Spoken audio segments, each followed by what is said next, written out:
Whether it's a hot time in Florida or a rainy night in Georgia, Looking for trouble? it's the perfect time for the TCBcast, an unofficial Elvis fan podcast. Oh, yes, sir. Good to see you go from this black fix bring you the hottest thing in the country, real hot and blue, coming to WHB in Memphis, Tennessee.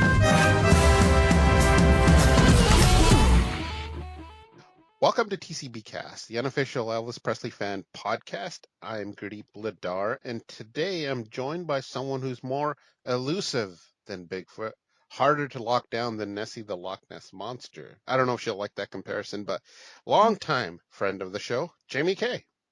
Hi, Gurdip. Thank you for that wonderful introduction. How are you doing, Jaime Kay? Where have you been? I know, right? I am fantastic. I am living a very solo zen life right now. Well, not too zen. You were just in a tornado. Oh my gosh. Yes. I was in a tornado. I was at work. I work in Little Rock, and the building that I was in, that's where the tornado hit.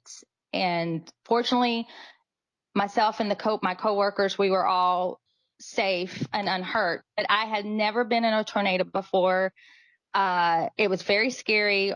My ears were popping, and yeah, I don't want to ever experience that again. Not many tornadoes in Alaska, right? There are no tornadoes in Alaska. We do have earthquakes, right. But just really quick, I remember, since I've never been in a tornado, I was basically looking everyone else's reactions. We got the tornado warnings. Sure. No one seemed panicked. And I remember looking out the window, and there's two of my coworkers filming it. I see this, tornado coming in our direction. And I'm like, well, no one seemed scared until it was getting closer. And then a group of us went into the hallway. And that's when you had these seconds of feeling like, oh my gosh, this is it. And I thought to myself, okay, I'm going to die. And not only am I going to die, I'm going to die at work in Arkansas, which I always tell people I'm not going to die here. Yeah. But fortunately that did not happen, but it was very scary and a reminder that I don't belong in Arkansas. Don't mess with Mother Nature. Yeah, here in Vancouver, we rarely get that. Ours is more like Alaska, where we'll get the odd shake from an earthquake, but nothing like that at all. So tell the listeners, I'm sure your former listeners, or maybe they're still listening to you, what's going on with the Jungle Room? So the Jungle Room is on hiatus. I hate to say it's ended because I'm not ready to let it completely go. As some of my listeners know, I started the podcast around the time you guys started TCBcast. February around 2018. Right. And at the time I was working in radio. I'd never done a podcast before. And it went through a lot of different changes. And I started, I think around 2019, I started to get more notice. And that's when I was invited to do the Ginger Alden event. And I had some great guests on the show. I was fortunate to interview a lot of great people, Ginger Alden, Charles Stone, Suzanne Finstad, the author of Child Bride, Gurdip and Justin. Yes. I feel like I had a really great show. Around 2021, I think around the time I did the Ginger Alden event, I had merged the show with another podcast. Mm-hmm. And due to creative differences, that it just didn't resonate with my listeners. They did not like the change. Right. It didn't feel like the Jungle Room. And it did not, my listeners did not like that change. Long story short, I had to just put it aside, take some inventory of my life. I am on TikTok. It's the Jungle Room Lady. You guys should check me out. Cool. And I do plan on bringing the podcast back, but in a different format. It won't be so heavily Elvis, but I will most likely be interviewing guests more than just talking about subjects. So I'm excited about that. I'm hoping that will come to fruition. And when it does, you guys will be the first to know. For sure. Awesome. That's great to hear. And you're always welcome on our show if you want to come on and talk about Elvis. So if anybody wants to hear you talk about Elvis, they can listen to us here and listen to you. Yeah. Well, I love coming on here. So anytime you guys want to have me, I will be available. Awesome. Let's get to some news that came up. There was 2 FTDs announced recently. There's the Elvis recorded at Madison Square Garden 3 CD set that's coming out. This is going to be slightly different from the Prince from Another Planet set that came out a few years back. It's going to be like a few new mixes by Matt Rossprang, and the 3rd disc will be a press conference. And then they're coming out with a new Making of Blue Hawaii book, and that's going to include a 4 CD set that's going to have a couple of unreleased alternate takes. Then later on they're going to release a version that's just the CD. So because those FTD book and CD sets can get quite expensive, over $100, maybe even $200. You were never into buying FTDs, were you, Jaime Kay? Well, I don't have it. I mean, CDs. I don't have a CD player. Yeah. You're like all digital. So I wanted to ask you, when you were talking about this, do they have it in vinyl, or is it just CDs? They do actually. FTD releases stuff on vinyl, but it's pared down from their CD sets because obviously you can't hold as many songs on vinyls, but they usually do put stuff on vinyls, just pared down. What about streaming? Sorry? Can you stream? What about streaming? No, that's the thing. And we've talked about this. Me and Justin have talked about this in the past. FTD, because it's a collector's label, they don't put it on streaming like Spotify. You can only actually purchase it because their print run is so small that they're only going for that collector market. That's the whole thing about FTDs, is that collector market. So they usually put out like legacy sets like through their Sony subsidiary, which is for the mass public. But those aren't exactly the FTDs that, the collectors want. But anyway, it should be interesting. Okay. Just wanted to shout out 3 new patrons that joined: Linda, Diana, and Allison W. Hopefully you're enjoying all that extra content. And don't worry, Justin's going to be coming on, so we'll be providing you with more extra content in the weeks to come. And lastly, the only other news I had was I sent this to you, Jaime Kay. Ann-Margret released a new album of rock classics, and it's called Born to Be Wild. Now, our friend of the show, Ghosty, actually tipped Justin and I off on this release and sent us a few samples, and we listened to it ourselves. We had a good old laugh.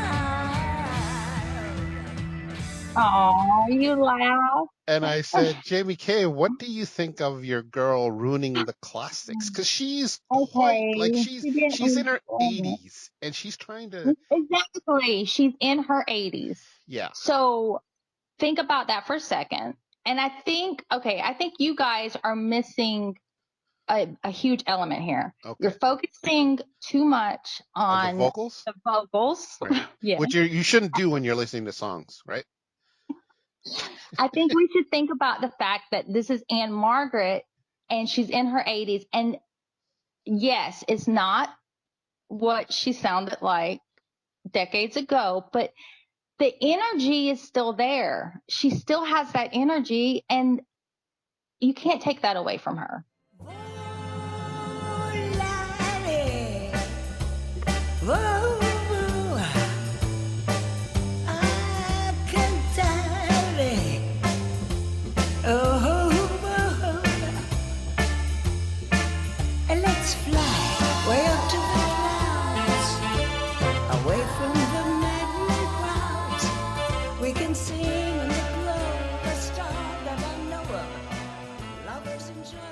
think what you're saying is this is essentially a novelty.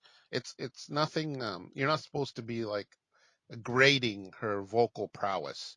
It's more like, Right. here's Ann-Margret.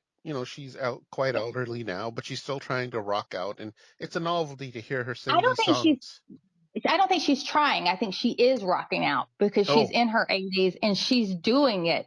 And I have to say, I mean, that's very impressive. That's some confidence right there. And I don't have anything negative to say. I think we need to remember that we do age, we do evolve, and that's pretty cool that she put something out there at this point in her life. My hat goes off to her. I mean, we should give her a little props here. That's some good. as I said, it's a novelty. That's how I'll It's a, look at it. there you But go. I'm not going to be grading it against the originals, obviously. But yeah, it's just, yeah, it's really tough to hear.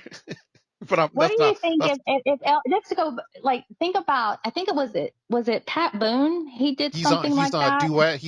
He actually did a duet with her on this. Yeah. But you remember he did an album like later in life.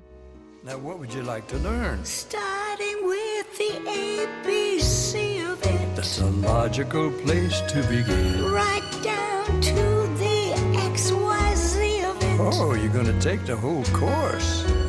Help me solve the mystery of it. I'm a little puzzled myself. Teach me tonight. He did that rock one or some kind of heavy metal. Yeah, and thing? it was cringe. But again, I mean, I think it's kind of cool that these older people with life experiences are saying, this is what I like to do. This is what I want to put it out there, and it's out there now forever. Yeah, like I give Pat Boone, everybody knows, I give him a lot of crap for trying to rock in the 50s and how he was stealing money out of Little Richard's pocket. But I do have to point out, as he's gotten older, it's a lot of the stuff he does now is tongue in cheek. Like he knows it's really cringy, but he kind of relishes it. Even with this Ann-Margret duet, he's just cracking jokes about how old they are. And I was like, this dude kind of gets it. He's like in on the joke. So I do got to give him props. But don't you think Ann-Margret is in on it too? I mean, I feel like she has self-awareness. I think she knows what it is. I hope so. I hope so too. Okay, I hope so too. I like to think that because I love Ann-Margret. So cool. Oh, we all know that. You defend her like a family member when I started attacking her. Well, also too, Gurdip, it's just kind of par for the course when it comes to us. Of course. You say the sky's blue. I'm going to say it's red. That's natural. Yeah. Now, last time you were on the show, you talked about what you thought about the Elvis movie. Did you get a chance to watch Agent Elvis at all? Yes, I've watched a couple of episodes, and I think my opinion on the episodes or on the show is different from what I've seen other people have said. Well, what is it? You like it or you don't? Why are you being coy? I have the sense of humor of a 14-year-old boy. I thought it was funny. I forgot. But see, here's the thing. When I was watching it, I forgot that it was Elvis. I forgot, I'm watching it like I would watch Archer and Family Guy. Sure. Some of the stuff's funny. I get the criticism, upheaval that, this is just making Elvis a caricature. And, but I don't think this is a show for the older Elvis fans. Mm-hmm. I don't think that's the demographic. I think the demographic is a younger group. And I think people need to realize this is all tongue in cheek. I would not let children watch it. I mean, I think we need to remember this is for adults who have a sick sense of humor like myself. Yeah. I think people need to realize this is not Elvis Presley. This is not a reflection of his life. It is a cartoon. It is an adult cartoon. Well, what would you say to the people that say, well, cartoons are for children? So why are they presenting this? Well, obviously they've never watched Archer and Family Guy, and I mean we have adult, or what is it on Comedy Central? They have cartoons that are for Yeah, adults. of course. I mean, if Yeah, Japanese yeah, anime, there's a lot of adult anime out there. Um, yeah. What did you think of it? so I gave my thoughts earlier, but like I liked it, but as I said, I think with Beck, it was it was that law of diminishing returns. I liked it at first, but then as I got on, it was like the stories weren't that great, and some of the humor was kind of forced. But I did like Yeah, the fact that they used a lot of like deep cuts, like deep Elvis cuts and songs. That I liked, right. but yeah, some of the stuff I was like I wasn't even giggling or laughing or to So myself. is it so past? So I've only watched 2 episodes, the Oh, first okay. Well, two. yeah. Okay. Well, yeah. Watch So the whole thing and then kind oh, of okay. let me know what you think. But because I liked Oh, like the initial episode, I was like, oh my God, we're in for a ride. This is really good. I love everything about this. And then as I went on along with the episodes, it just got that same joke just got tired. They didn't bring anything new that I thought. see. So, Okay. Well, I have to also be honest. I'm just going to be honest with you and your listeners. The 2 episodes I watched, I was stoned and I oh, thought it well, was there you hilarious. go. So I'll try to watch it again, not stoned, and Okay. I'll let you know. Sober Jamie K. No, well, I am sober. I don't drink alcohol, but I do partake in the herbs. Yeah. So Okay. There you go. We're learning everything today. yeah, sorry. I hope I make it to the show again next time. Well, I hope you're clear-minded right now because I'm going to I hit you am. with trivia.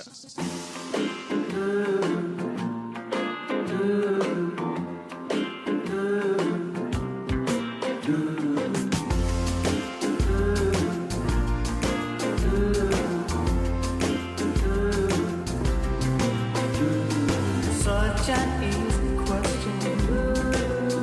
Why can't I get an answer? Okay. Now, as I told you before we started recording, I aimed the trivia questions in your wheelhouse. Like these aren't questions I typically ask Justin. This is a Jamie K exclusive trivia. So this is about his women, I'm guessing. Am I that transparent? Yeah, very. Okay, Okay, hit me. let's go. Number one. Now we know in 1970, Elvis went to see Richard Nixon in Washington, D.C. to get that narcotics badge. But he had another reason to go there. To be specific, he went to see a girlfriend. Can you tell me who this girlfriend was? It was the Washington intern, Joyce Bova. Correct. Awesome. I think she also claimed she got pregnant by Elvis and She then later did. got an abortion. Abortion, yeah. And also, too, she was a twin. Ah, now this is all allegedly. Like no one, like there's no. Well, allegedly about the abortion, yeah, but she legitimately is a twin. She has Yeah, a twin sister. she wasn't she's not an alleged twin. She's actually a twin. Yeah. Yeah, she wrote in her book that she got pregnant and later had an abortion, yeah. I think that was in the Grelnick book as well. So obviously Peter Yes, Grelnick it was. talked about that. So talk to her about that. Anyway, good job. Number two, Elvis's main girlfriend in the 50s was Anita Wood. They apparently broke up after Anita found out that Elvis was also pursuing Priscilla at the same time. What was Elvis's nickname for Anita Wood? Tiny, it was something You're with close. toes, right? Nope. Toes, little toes, so I know it has toes. Oh my gosh. I know it has something to do with her toes. You're so close, and it has nothing to do with toes. Oh, it doesn't? Little bit? Little bitty or little, but I think I should give you that because you're pretty much there. Oh, little, but it wasn't little bit Little bitty. at all? It was A little little bitty. Okay. Awesome. But he did have something, he did talk about her toes a lot too. Did he? Okay, that I don't know. Okay, never mind. That's another episode. Why did he talk about her toes? Well, she had little feet, and he was always he loved feet, I guess. He was like Tarantino? I don't know. Well, he did have a foot fetish. Oh. He did look at women's feet, and he called them sooties. He wanted them to always look nice. Oh yeah, I think I read in some book that he would get the Memphis Mafia people when they brought girls to see their feet before they brought them up. Yeah. Crazy. Yeah, I think with Linda Thompson, she wrote in her book that he told Charlie Hodge, "Look at her feet. You know, they're so cute." But if you look at her Instagram now, I don't think he'd be into her feet now. But whatever. Okay, number 3. Who was the daughter of a famous actress that Elvis apparently dragged and kicked out of his house after she threw a cocktail glass at him? It was Christina Crawford, Joan Crawford's adopted daughter. Excellent. Wow, you know these like right off the bat. She wrote that book, Mommy Dearest, that later became a film with Faye Dunaway in 1981. With Faye Dunaway. Yeah. Yep. I watched that film with my sisters back in the day. We were like, wasn't she the one that's like no wire hangers and she would hit her with it? Wire hangers. Yeah. That's such a classic. Yeah. Number 4. Can you name the famous actress Elvis briefly dated in the 70s, and that actress later went on to star in the popular 80s TV show Moonlighting? Sybil Shepherd. Good job. See, I told you you'd know these. Sybil Shepherd. Yeah, and she actually said on Oprah Winfrey's show that she taught Elvis a lot of things, and apparently, he learned to do things that I guess was taboo for him.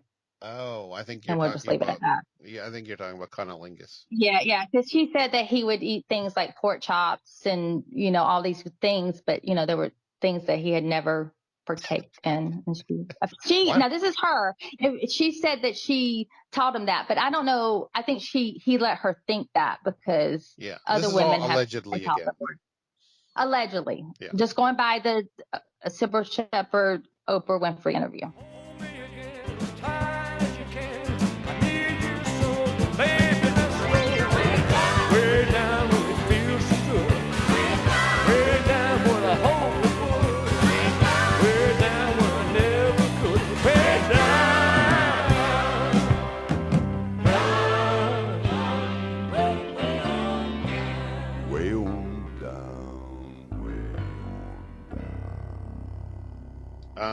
Last question. So far, you've aced this.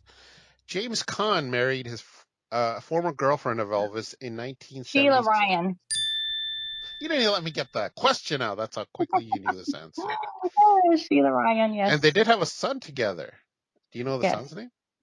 Is it? So his dad's name is it James Caan? Yeah. Yeah. It's Scott he's Caan. a cutie. Scott Caan. Scott Caan is the. Is he still acting? He was on that revival of Hawaii Five-0, but I'm not sure if it's still out.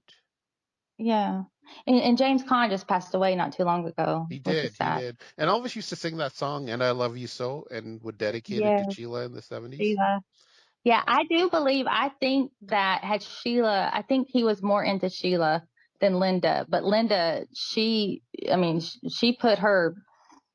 She wasn't going anywhere until she had to. Right. Well, I mean, could any woman really lock Elvis down back in the 70s? Like, I'm sure he was never gonna. Like, even like Ginger Alden, he was engaged to and would have. Who knows if he would have married her or not? That's still up for debate. Right. I mean, they were only together 9 months. Yeah. So and do you really think he would have been faithful after he got married? I really don't think so. He was. I don't think he had that in him. Well, also we have to. I think he was getting older, even though 42 is not old to us. Elvis had a lot of health problems. Elvis was not, Elvis in 1977 was not the Elvis of 1957, or 1967. I think he was not. I think women that were into Elvis was because he was Elvis Presley. I think the older he got, you can't live that life for that forever. Sure. So I think he probably would have been monogamous, maybe not by choice, but by necessity. Who knows? We never know. I don't think he would have. I don't think he would have gotten married again, actually. I think, maybe in the 80s, or I don't know. It's hard to say because he's not here, but he definitely was a different person in 1977 than he was even in 1972. Yeah. All right, well, let's head on to our main topic, which actually connects with that Ann-Margret Born to Be Wild album. It's the film soundtrack that's near and dear to your heart, Jaime Kay. It's Viva Las Vegas.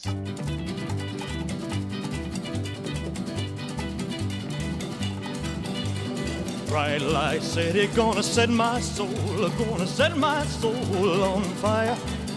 Got a whole lot of money that's ready to burn, so get those stakes up higher. There's 1,000 pretty women waiting out there. They're all living the devil may care, and I am just a devil with love to spare. So viva Las Vegas.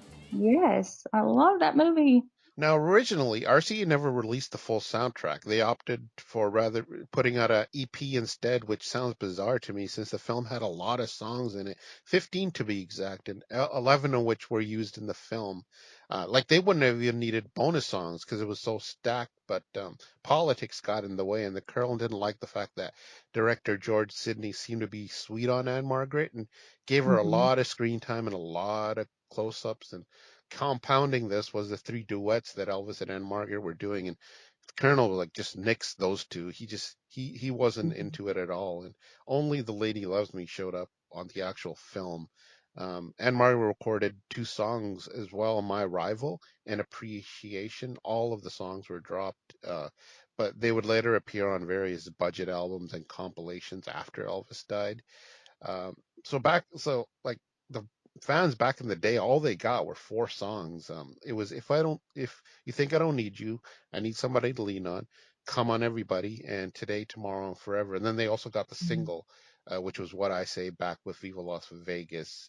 But however, they did eventually release the full soundtrack later on, and that's what we're going to be reviewing today, the 2010 version of the soundtrack, which isn't complete, but most of the tracks from the film are on this. Now, what's your background with this film or the soundtrack? Well, I think I told you this on one of the times I've been on the show that when I was a kid, I would watch Viva Las Vegas and I would act out all of Ann-Margret's scenes and sing along with her. I love all the songs with this particular soundtrack. I don't know how you feel about this, but I love the duet that they did. I Love You Always and Forever. Now I forgot what it was called. Which Today, tomorrow, and forever. The cares of life will fade away as long as we're together. So stay in my arms. Today, Tomorrow, Forever, which he sang solo in the movie, but on the soundtrack they sing it together, and I thought it was lovely, and I wish they would have kept that.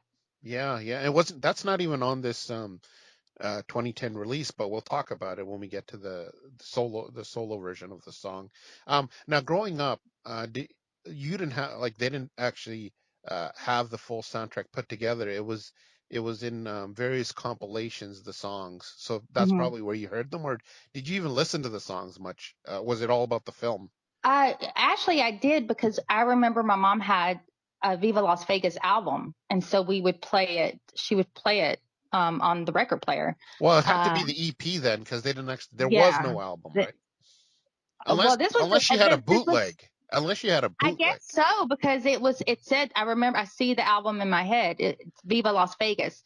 So it probably was something she bought in the 80s. Yeah. But I remember listening, and that's when I would act out, the stuff, because I thought I was a star. You are a star. All right. I'm no Ann-Margret, no. Let's dig into this album. So the first track, Viva Las Vegas, classic stuff here. You can't go wrong with Elvis singing Pomus and Schumann. This is probably one of the most heard Elvis songs. Like, it appears numerous times in various films and TV show. Even the NHL team, the Vegas Knights, they play this as their victory song. And it goes hand in hand with Vegas. What do you think of Viva Las Vegas, the classic Elvis song? I mean, how can you not like it? It's Right. Viva Las Vegas. It's Elvis. It's basically, I think that sums up Elvis Presley and his, music career of the 60s. Why do you think he never performed it live when he actually was in Vegas? He never did. Like, this is one of those songs that Well, I he never mean, did live. well, he didn't do a lot of his movie songs live, which is sad because there's some really good songs from his movies. Mm-hmm. I don't know why he didn't, because a lot of people, you say Viva Las Vegas, you automatically think of Elvis Presley. Yeah. Maybe he just didn't. It wasn't part of. He didn't feel it. Yeah. I think Elvis was a performer that had to feel his music, and perhaps that wasn't what he wanted to show his audience. Like for example, Burning Love. Like, that's a great song, and he was kind of forced to sing it because it was such a hit, but he wasn't a fan of it. No, he didn't like it at all, which is weird because he really, I mean, you can feel that energy when he's singing it. Yeah, to me, that was one of his last, like, best rock songs that he did. Really? What about Promised Land? Because I that feel was like good too. That was good too, but I don't think I like Promised Land better than Burning Love. Promised Land, you just like, you want to get up and, grab a guitar and head down to Florida and try to find a place to perform. Did you just say Promised Land is better than Burning Love? Oh, Promised Land by far is better than Burning Love. Yes. Yes. I think the heat from the South is getting seeping into your brain. No, I'm telling you. I think you're burning love in your head. No, Promised Land. Listen to the lyrics. It's so much better than Burning Love. Wow, controversial take here on TCBcast. I'm not going to argue and say Promised Land is not a good song. I love that song. I just don't think it's up there with Burning Love. Burning Love is one of those, like, perfect rock songs. Like, you sometimes, I think, I can't remember, there was a film, and I can't remember which film it was, but it was a film about recording and putting records on. They were like, we just need a perfect song. And then he puts on Burning Love. And he's like, this is a perfect song. There's nothing wrong with this song. There's nothing wrong with Burning Love. And, this is just my preference. Sure. If I had to listen to Burning Love or Promised Land, I'm going to choose Promised Land. Do you think it resonates with me more than Burning Love? When I hear Burning Love, maybe because it's been played so much and we hear it a lot, like with Suspicious Minds, you and I talked about this one time on an episode. Maybe it's because it's just played so much. I don't know, but I wonder, because you, like me, you were a big fan of This Is Elvis, the film in the 80s, and they had that montage of him going to various venues when he's performing in the 70s, and they have Promised Land in the background. Maybe that had to do with it. Maybe that's it. You know what I'm talking about, right? I do. Yeah. I have This Is Elvis memorized in my brain. I think that's probably it, because when I hear Promised Land, I see that montage that they play in This Is Elvis. And he's also talking about head in one of the scenes as well. Yes, which that did not make that cut did not make it to Elvis. But I remember as a kid watching it, and I didn't understand what that meant until obviously much later. But yeah, that's pretty funny. Number 2 track, What I Say. See the girl with the red dress on, she can do the dog all night long, all right. What I say, tell me what I say, tell me what I say, tell me what I say right now, tell me what I say, tell me what I say right now, tell me what I say, tell me what I say. This is a Ray Charles cover, and I've never been a big fan of that original song. It's okay, and Elvis's cover is all right. It's not too bad, but like, I prefer it over Ray Charles's version, but that's not saying much. To me, it just sounds too noisy, like there's too much going on in the background. But what do you think? Actually, Gurdip, I'm going to shock you right now. I agree with you. I agree with you. I'm also going to take it. I think if I had to choose, I choose the Ray Charles version better. Really? Elvis. It doesn't feel like an Elvis song to me. It's noisy. Right. I don't think he was really feeling that song. I don't get that energy from him from listening Elvis perform it. I Right. think, but I'm not a big fan of that song. Wait, hold it.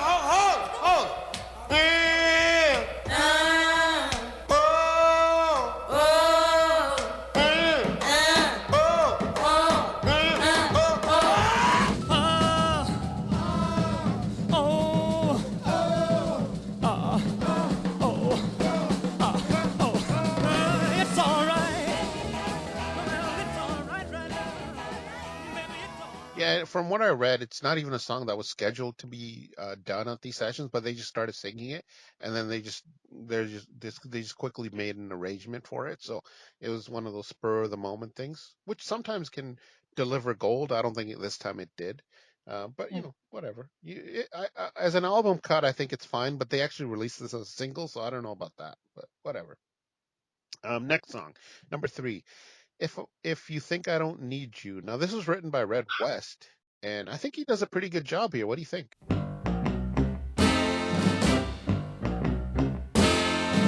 If you think I don't need you, take a look at my eyes. Maybe these ain't raindrops falling out of the sky. Since you've been gone, I've been so alone. If you think I don't need you, then baby you're wrong. If you think I don't love you, what could I do to prove to you? I love that song. That song is on one of my playlists that I listen to when I'm traveling. I love that song. That's typical Elvis. That is an Elvis Presley song. Love it. Now you said you told me you travel a lot for work, or you did until the tornado destroyed your car. But how often does Elvis come on when you're driving? A lot. Like I said, I have like these traveling playlists, and Elvis shows up on almost all of them. Yeah. And that is one of the songs when I'm like at that last leg of my trip and I need that energy. Yeah, you put on TCBcast. I do. Well, I do listen to you guys. I will admit the last few weeks, because I haven't been traveling, I haven't heard your last 4 or 5 episodes, but I tend to listen to podcasts when I'm driving, and you guys are in my top 3. Awesome. That's always great to hear. Something about this song always keeps it from being one of those classic Elvis tracks. I can't put my finger on it. Maybe it's just missing that wow factor. Obviously this is just me saying that, but to me, I don't know. It might be because the chorus isn't that strong. I don't know. I'll listen to it if it comes on. I'm just not searching out for it. But the Boots Randolph sax break is pretty good though. I gotta say that. But yeah, it's a good song. If you think I don't need you, well, baby, you're wrong.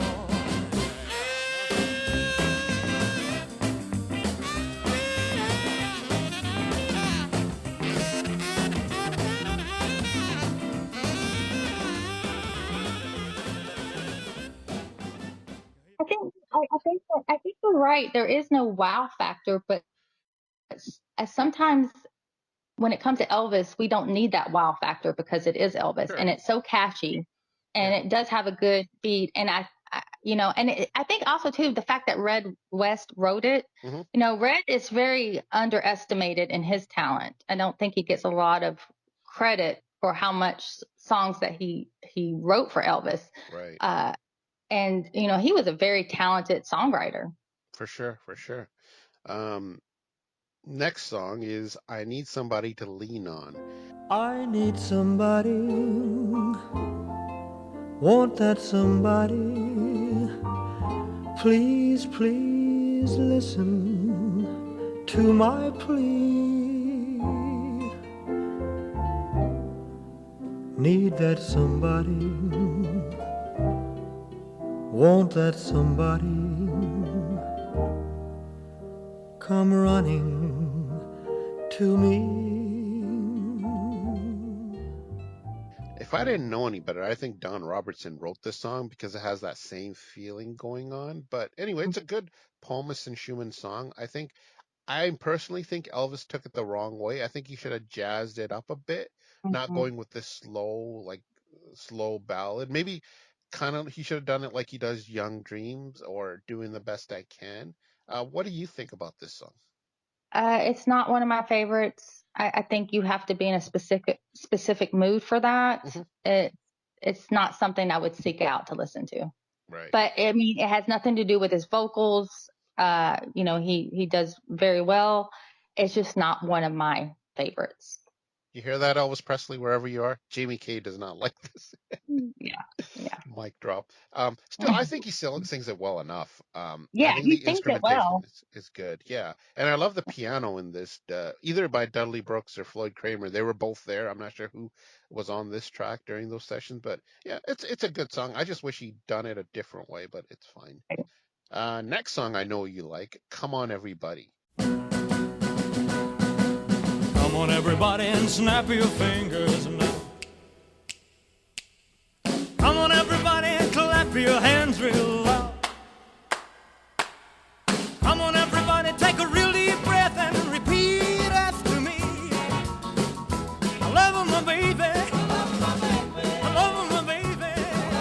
Hey, hey, hey, and my baby loves me.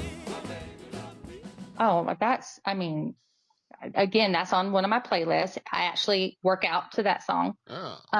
Yeah, that was one of the songs that I, was Ann-Margret when I was 4. Now, bear in mind, though, there's two versions of this, right? There's the one in the soundtrack, and then there's the one in the film. They're slightly different, though. Yes, I like the one on the soundtrack better. Mm-hmm. Do you? I think yeah, maybe because I feel like it's a little longer. It's more raw. I enjoy it. Pared down. Mm-hmm. I used to really love this track, but I don't know, as the years have passed, I've kind of gotten like meh on this song. It's still good, but I think it loses something compared to the film version.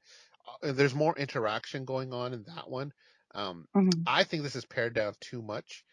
We don't even get that classic Elvis slow ending that we get in the film version. Hey, hey, hey, and my baby loves me. My baby loves me. My baby loves me. My baby loves me. My baby loves me. My baby loves me. I said to my baby. I said to my baby. Love me.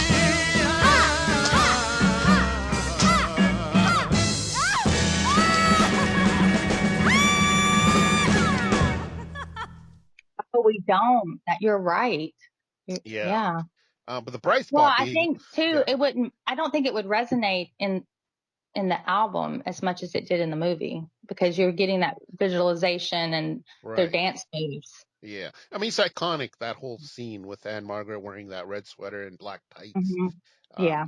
If she could only just dance and not say anything, that would have been perfect. Gurdip, come on. See, again, you are focusing too much on her vocals. Okay, she is not Adele, and she never was, but she has this raw sexuality that makes her a good performer, and that's why people want to listen to her. She's sultry. She's like, yes, she does not have strong vocals, but I mean, the woman was sexy and I think she knew that. And so she worked with what she had, and that made her marketable and made people want to buy her albums and watch her movies. She's talented.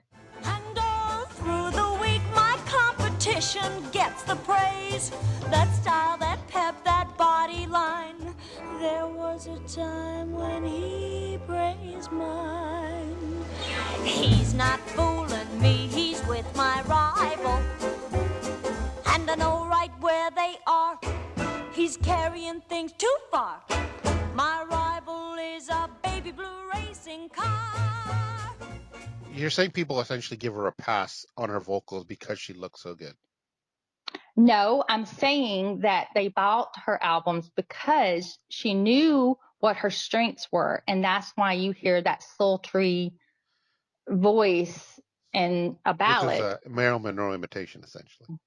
Well, Marilyn Monroe actually had a good range. Yeah, but that's what she did, that sultry voice. That was Marilyn Monroe. Yeah, okay. I think I told Justin this. I think Ann-Margret was essentially a Marilyn Monroe ETA.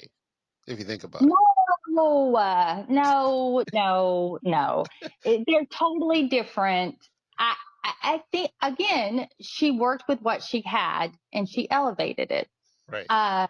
She did not try to get out of, try to sing something she knew she couldn't sing. She stayed in her range. She made it work. And I think if it was anyone other than Ann-Margret, it may not be as good. She did, she You're was stuttering. good. I know. You just don't like her. I don't think. No. I honestly, I have nothing against Ann-Margret. I think she looked really good. I think she had a lot of chemistry. You know what the thing is? I think she has when it comes to, you know, the lady that plays Wonder Woman, Oh, Gal Linda Gadot. Carter.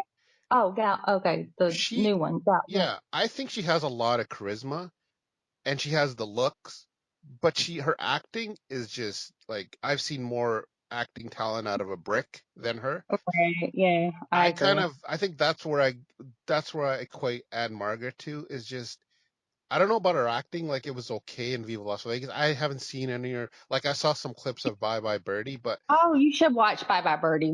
You should do an episode no, on I Bye did Bye watch Birdie. clips of it and I wasn't too impressed. And But Justin that's not the also whole was like, movie. eh. And I think I seen Oh. Grumpy Old Men and she's in that. So that's not a lot to go on. Maybe I just got to do more research, but yeah. And she was also she was the mother in The Breakup.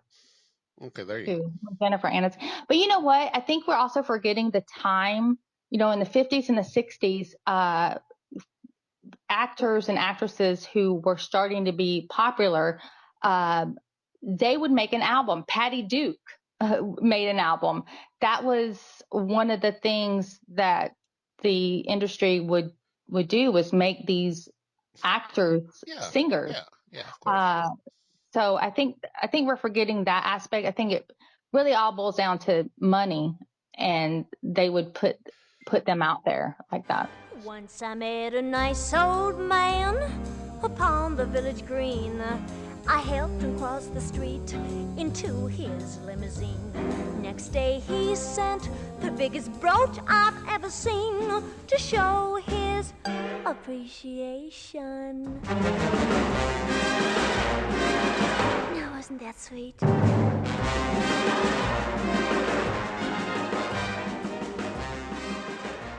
Yeah. Now, speaking of come on, everybody, I'm glad we don't have to listen to her say ha, ha, ha right at the end. That was so I love that. annoying. Why is it annoying? Why was that annoying to She's you? doing karate, and this is a song. Like, what is she doing? She was making her mark. Okay, she made that song. She was making sure she was not forgotten. No. In that song. Yeah. And okay. That's genius. That's what? That's genius. Yeah. She put her own touch to what would otherwise be known an Elvis Presley song. She made sure that she was a part of it. Or cool. It could be George Sidney told her to do that. He's like, I need to make sure you're heard in this. So give me the ha's. Anyway, let's go on to the next one. Today, tomorrow, and forever. I vow we'll never part. Today, tomorrow, and forever.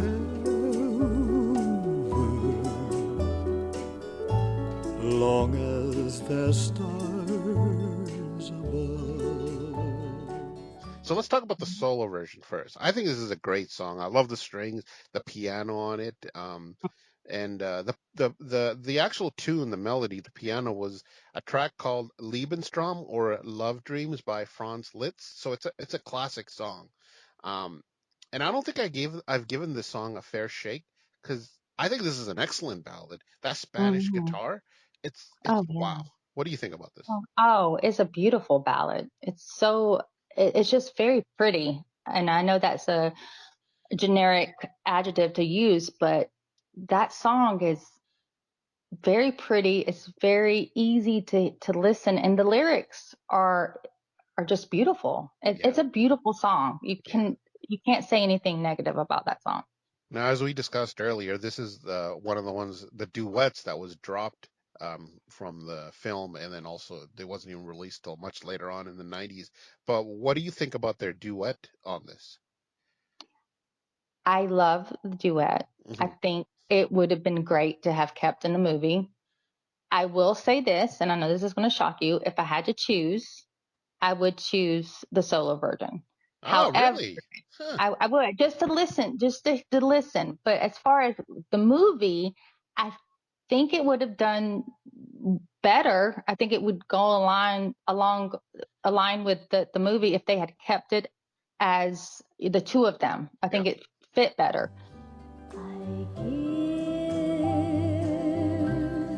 Give you my heart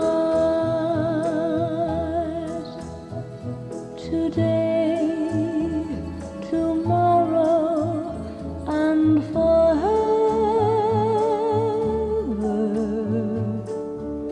You'll always be my love. It didn't make sense that it's just him singing. If you watch the movie, I went and like it really would have done better, I think, if they had kept both of them. Yeah. However, Elvis solo, hands down, I mean, that is a perfect song.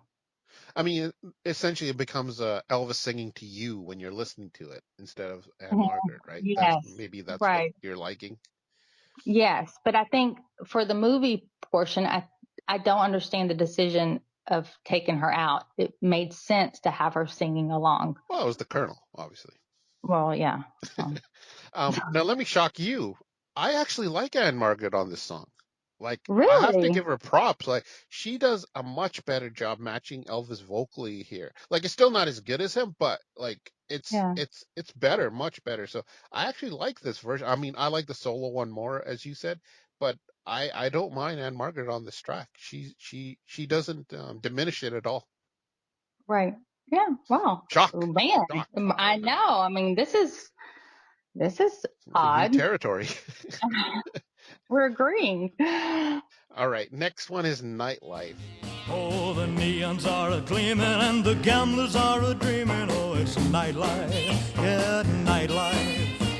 The chips go spilling and it's time to make a killing. Oh, it's nightlife, yeah, nightlife. Oh, the pockets are a-burning and the money flies. If the dice go a-turning and you hit snake eyes, you can't be a quitter when you're caught up in the glitter of that.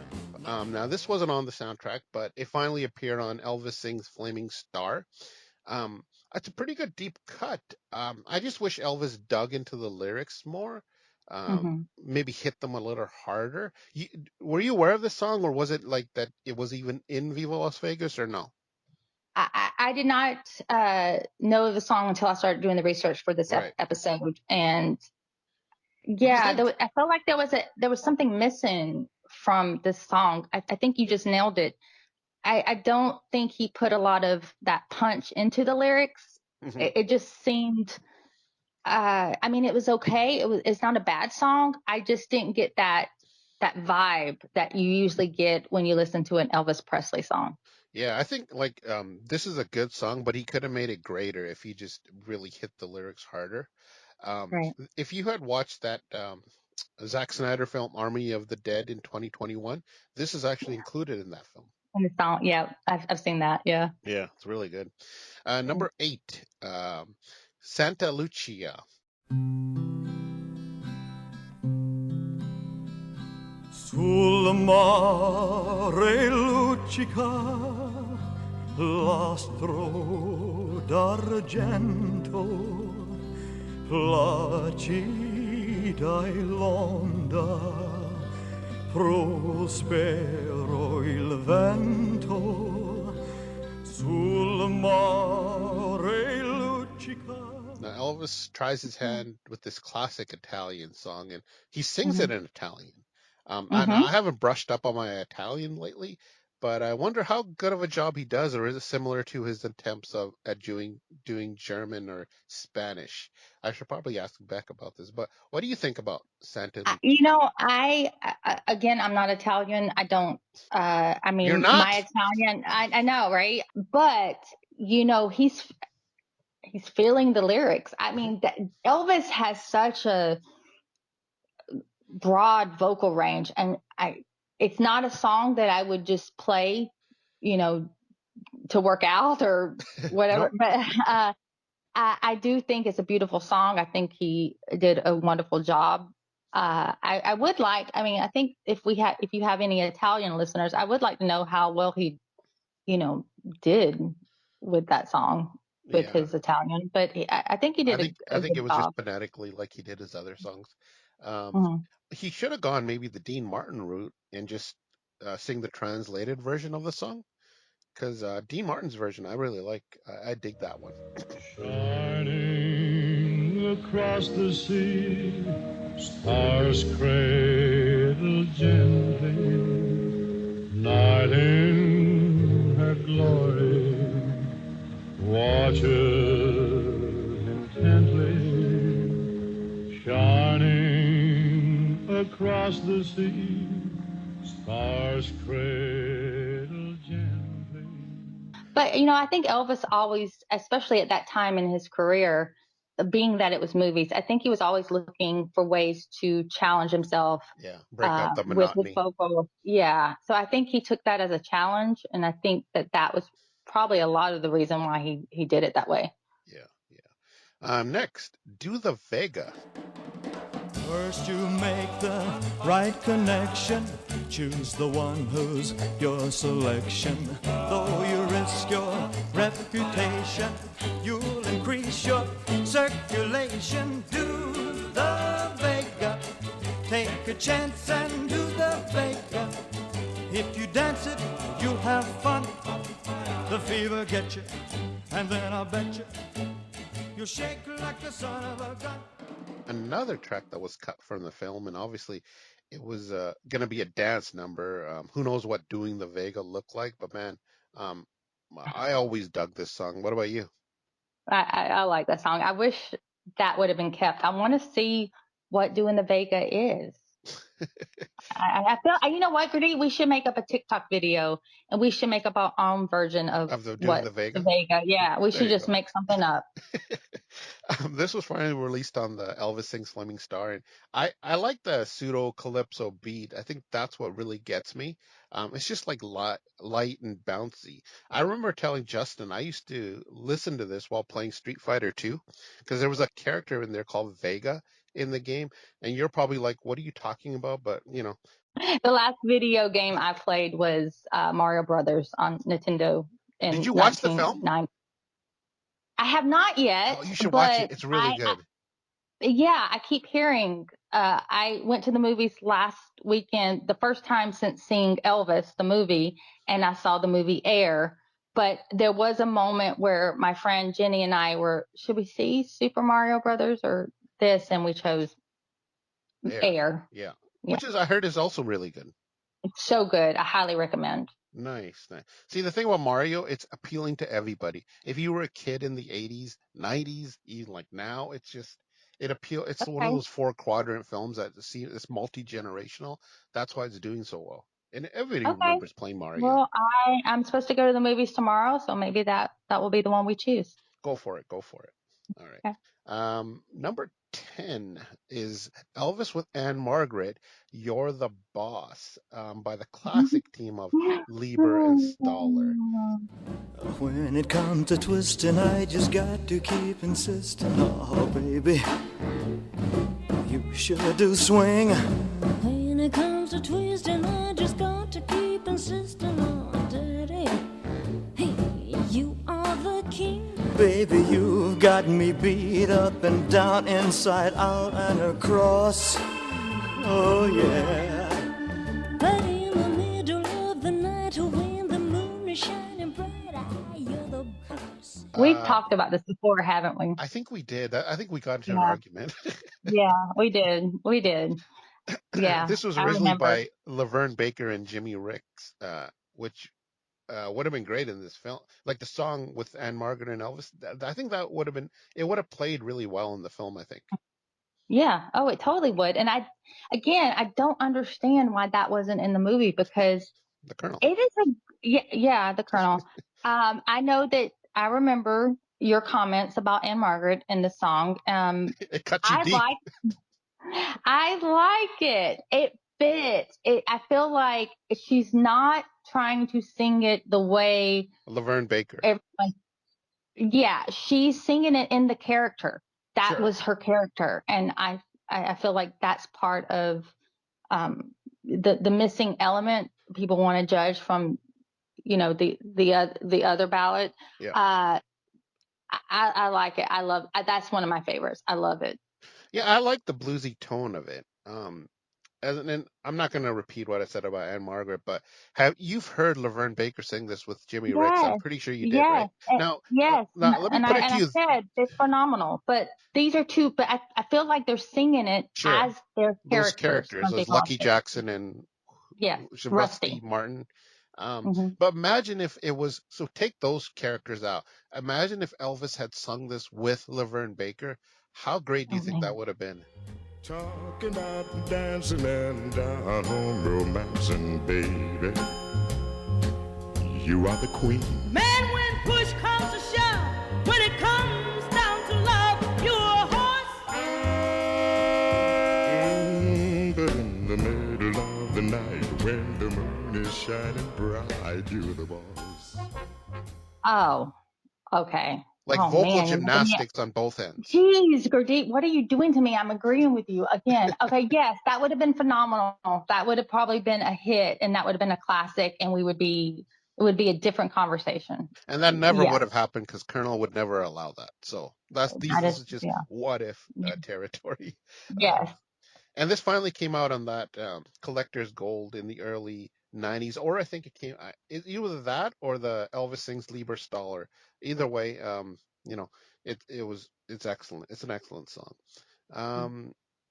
Next, second to last song, The Yellow Rose of Texas and the Eyes of Texas. Another song that first came out in Elvis Sings Flaming Star. What do you think about this? Because you're almost in that area right now. I'll be honest. I skipped it. I'm not a fan of that song. Really? Why? Why? Explain yourself.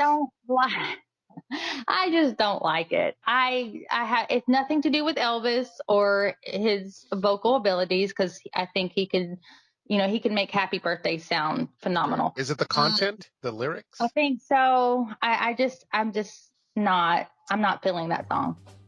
For the yellow rose of Texas is the only gal I love. Her eyes are even bluer than Texas skies above. Her heart's as big as Texas, and wherever I may go, I'll remember her forever because I love her so. There are so many roses that bloom along the way, but my heart's in Amarillo, and that's where it will stay. For the yellow rose of Texas. Jaime Kay, maybe because political I'm in the answer, sitting on this fence here. Yeah, I don't like it. I don't like it at all. What do you think, Gurdip? This is okay. Me being a Northerner, I have no problems giving my opinions. I'm not really into patriotic songs. Me either. And goodness, are we agreeing again? I don't know what's going on. It's so crazy. Yeah. It's fine. Am I going to be driving around listening to this, talking about, my wife's going to be like, Texas? What the hell is this? What are you listening to? Where is Texas? Well, she knows where Texas is, but she's like, why are you listening to this patriotic song about Texas? Talking about the Yellow Rose of Texas more, it's not really talking about the region. It's talking about, the Yellow Rose.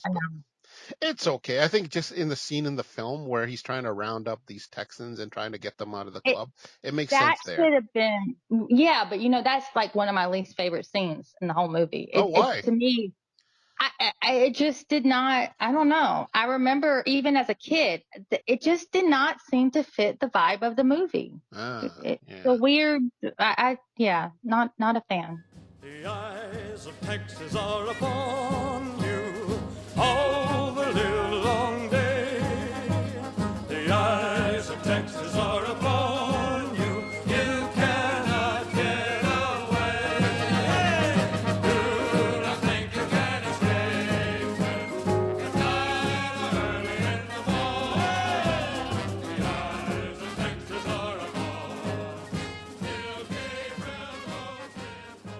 think he even gives John Wayne a shout out, which, obviously John Wayne is controversial figure, especially now when his comments came out in that Playboy magazine. It's like, I'm not a big fan of John. My mom used to love John Wayne films. She was like a huge fan of John Wayne. And I never told her about those comments because why, ruin what she really loved. But yeah, I don't You're know. a great son because I did run John Wayne for my mother. Really? I did. I told her. So when I was little, one of we had a drive-in movie in Columbus, Georgia, and I remember going to these drive-in movies, and they would play a lot of the Elvis movies, and they would play a lot of the John Wayne movies. Sure. And you would just sit and you would eat. I think they had like a burger joint or something that was adjacent to this drive-in movie, and I'm talking like 3 or 4, and that's how I became familiar with these old movies. And so my mom, we grew up watching the John Wayne westerns. I did tell her, and not just, there was a lot of things that came out about him, and she died no longer a John Wayne fan. Let's put it that way. Okay. Yeah. I can't say the same thing, but I didn't want to ruin something that she really liked. And it's not like she was had posters of John Wayne. She just liked the films. It's kind of like the Elvis film. They would play them constantly on TV, like in the afternoons. Yeah, they did. Like if she wasn't watching her soap operas, she'd watch. She'd watch those films. So that's how she watched a lot of these older films. Okay, now I feel guilty for telling. I felt like I had to, because knowing my mom's beliefs, knowing how my mom, she would not have wanted to be in the dark about that stuff. So I'm glad I told her. Last song, The Lady Loves Me, which is near and dear to your heart, right, Jaime Kay? Yes, I love that song. I have it memorized. I was listening to it this morning, actually. Nice. I went and grabbed some coffee, and I put that on just to prepare for this episode, just to get in the vibe.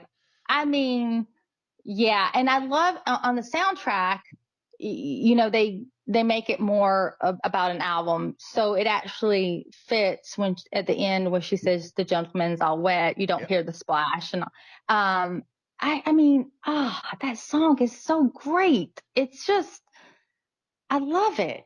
It's the chemistry between these two characters, that back and forth. The lyrics are catchy. I love it. I love that song. She's falling fast. She's on the skids. Both of his heads are flipping their lids. Tonight she'll hold me in her arms. I'd rather be holding hydrogen bombs. Will someone tell this Romeo I'm not his Juliet? The lady loves me, but she doesn't know it yet. Yeah, I agree with you. It's a really great song. I said Ann-Margret, I liked her in Today, Tomorrow, Forever. I think she's actually really good in this one too. So yeah, I think watching them play off each other in the film is even better than listening to the song by itself. Because that scene is really cool. It's iconic. It is. And they're not just singing, they're actually acting. And her facial expressions. You really don't see, even Elvis, there's a few where he he does like a little cringe when she says, I'd rather be holding atomic bombs. Rattles. Yeah. Their facial expressions in the movies. But, Anne, I think if we go by just that scene in the movie, Anne nails it. Yeah, she really shines. Her facial expression, she's feeling the words that she's singing, and she's believable. You believe what she's singing. Well, do you think they were acting, or were they hot and heavy at this point in real life? I think based on what I've read, they were pretty much into each other at that point. So there was not much acting going on here. They were like, there's no chemistry. Yeah. We know that Elvis loved his co-stars, and I kind of think maybe she was pushing back a little bit, like, hey, I'm not just going to be one of your notches on your bedpost. And I think Ann-Margret was also very intellectual. She was also very funny, and Elvis loved a woman with a sense of humor. She was very spunky. But she also was very independent, and she was very different than his other co-stars in the fact that, she did not need him. She wasn't just in an Elvis movie to elevate her career. I think she was trying to grow her career, but she was going to, follow her path. We've talked about this before. I know, at least on my show, I do feel like these two really cared about each other. And I think that when we know this and we watch this movie, that's why the movie works, because that chemistry is so undeniable on screen. The gentleman is an egotist. I'm simply aware I'm hard to resist. He's one man I can learn to hate. How's about having dinner at 8? I'd rather dine with a Frankenstein in a moonlight tete-a-tete. The lady loves me, but she doesn't know it yet. Yeah, people always seem to, fantasize what would have happened if they got together, but I don't think that would have happened because she wasn't submissive enough for him, I believe. And I think that's a lot of the reason why he was so attracted to her, was because of that.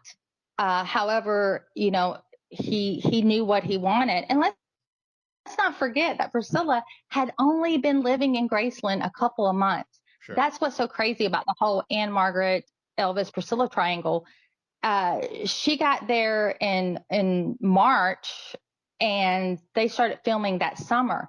So, I mean, you're talking 3 or 4 months here that he has made this decision to bring this girl over from Germany. And oh my goodness, I've just met Ann-Margret.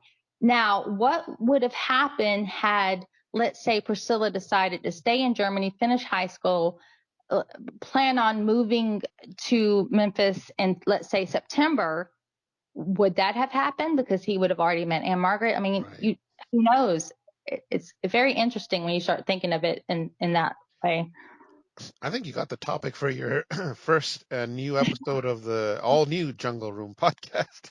Well, actually, if people will go check out my TikTok at the Jungle Room Lady, I have like 3 or 4 videos on the Elvis, Priscilla, and Margaret triangle. I think you need to do a full podcast, none of these short clips. I think you have so much knowledge on this stuff that I don't know why you've never did like a Viva Las Vegas review and then analyze their relationship. That's like a natural. To do that. Do you think that, I mean, to be honest, do you think people would actually listen to that at this point? I 100% think they would listen to that. Well, maybe you just gave me my new format. And that's the soundtrack. So what do you think of this soundtrack, Jaime Kay? All in all, compared to like his other films soundtracks like Blue Hawaii or GI Blues or what have you? What do you think? It's really strong though, I think. It's a very strong soundtrack. I love it. I think if I had to choose, this soundtrack would be in my top 5. Ah, nice. I do. And I've said this, I think, on your show, and we did talk about it. It's very unfortunate that there are some really great songs in his movies that do not get noticed, and they've been very. Yeah, I mean, I think we talk about in your own backyard. That's Clean another up your song. Own backyard, yeah. Clean up your own backyard. That's right. It was a re-recording. That's a great song. Let Us Pray. And Viva Las Vegas, the soundtrack. There's still some gems on the soundtrack that I don't think a lot of Elvis fans have really taken the time to listen and appreciate how great these songs are. Yeah, not even fans. Maybe people who are new to Elvis that got interested when they watched the new film. A lot of these songs they might not even heard of, like Today, Tomorrow, and Forever. They might not even realize that Ann-Margret did a duet with Elvis. I mean, that'd be, eye-opening for new fans. Yes, very much so. Awesome. What do you think? What you didn't tell me your opinion. What do you think of this album? Where does it stand? I'm re-listening now to the whole thing. I think it's very strong, especially with these songs that were cut out. it's not my favorite. I still think it's either GI Blues and Girls, Girls, Girls, or even Fun and Acapulco, because I really love that soundtrack. But I yeah, do I too. agree. It's if not top 5, it's top 10 at least for me, because it has a lot of strong songs, especially Viva Las Vegas, the title track. Like that in itself that's just classic Elvis, and almost everyone probably knows that song. But yeah, Yes. really strong soundtrack. And just reevaluating, I think Ann-Margret is really good in the 2 of the tracks at least that I really like. So I think Well, she did well. that is really, that's something right there, Gurdip, for You you to changed say my at mind. least 2. You know, I mean, wow, are we evolving? Is this called growth? Because I It's feel like called we're getting growing old. as individuals. As we creep toward that 5-0 range, it's just I'm Yeah, not going to be as. yeah, our AARP subscription is starting to be more real. There you go. We're mellowed out a bit. You know, I'm thinking we may be writing an octogenarian love song. Ba ba ba bee bo bo boo. One thing isn't very clear, my love. Well, let it clear at me, ba ba boo. Should the teacher stand so near, my love? I gotta turn up my hearing aid. Graduation's almost here, my love. You're about to make a straight A now, ba ba da boo. Teach me tonight. Anyway, so that's our episode for this week. If our listeners have anything to say about any of the tracks that we reviewed, they can let us know at tcbcast@gmail.com. Now, Jaime Kay, you said people can check you out on TikTok. Yes, I am the Jungle Room Lady. It's at the Jungle Room Lady on TikTok.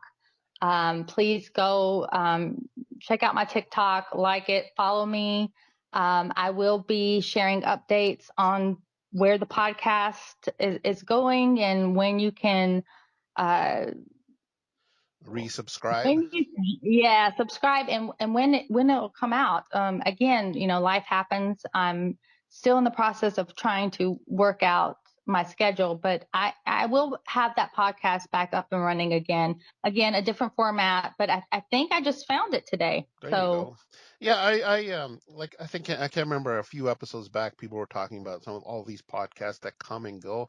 And I said, it's very difficult to put on a podcast to do a weekly show because you have your personal life, then you have work, and you have commitments for your family. So it's hard to put on a weekly show. Like the only reason me and Justin were able to do it is because one, there's 2 of us that we can kind of support each other, and we got other friends that help us too, like Jaime Kay here, but also Beck and Ryan when he can jump on. Like it takes a whole, it takes a village to make a podcast. It really does.